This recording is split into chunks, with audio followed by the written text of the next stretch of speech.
मित्रांनो, बिबट्या हा एक अत्यंत खतरनाक शिकारी आहे.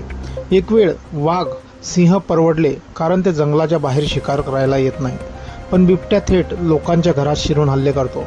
बिबट्याच्या हल्ल्यात जखमी झाल्याच्या कितीतरी घटना आजभर देशभरात घडत आहेत. अशीच काहीशी घटना पुन्हा एकदा समोर आली आहे. यावेळी मध्य प्रदेशातील गुजरी देहरिया गावात बिबट्याची दहशत पाहायला मिळाली आहे. आश्चर्य म्हणजे बिबट्याला पकडायला आलेल्या वन विभागाच्या कर्मचाऱ्यांवर सुद्धा त्याने हल्ला केला आहे. एका अधिकाऱ्याचा तर अंगावर बसून त्याने हल्ला केला आहे. या घटनेचा थरारक व्हिडिओ सध्या व्हायरल होत आहे.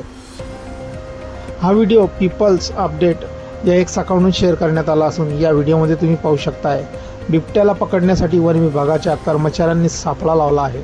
पण हा बिबट्या इतका चतुर निघाला की जवळपास 10 ते 15 लोकांना चकवून तो पळून गेला.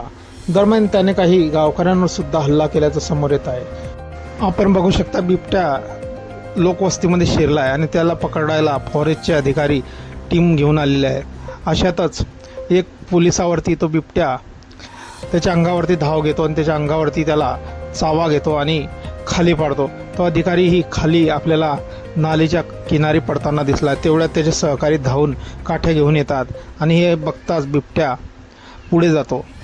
10 ते 15 लोकांना हा एकटा बिबट्या काही बदत नाही आहे हे आपल्याला यावरून दिसत आहे.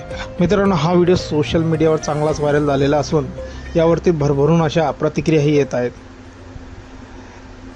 अगदी महाराष्ट्रात सुद्धा बिबट्याने दहशत पसरवायच्या बातम्या समोर येतात, पण याला जबाबदार माणूसच आहे असं म्हटलं तर वावगं ठरणार नाही.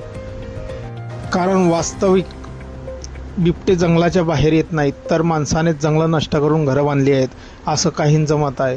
त्यामुळे जंगली प्राण्यांची शिकार करण्याची जागा हळूहळू कमी होत आहे असं एका जणांनी म्हटलं आहे. परिणामी प्राणी आता लोकांच्या वस्तीत शिरून हल्ले करत आहेत. तसेच वातावरणातील तापमानही वाढले आहे. त्यामुळे बिबट्यासारखे प्राणी पाण्याच्या शोधात गावाकडे प्रयाण करतायत. असो, पण या प्रकरणी तुमचंही काही मत असेल मित्रांनो तर आपण कमेंट बॉक्समध्ये देऊ शकता. धन्यवाद.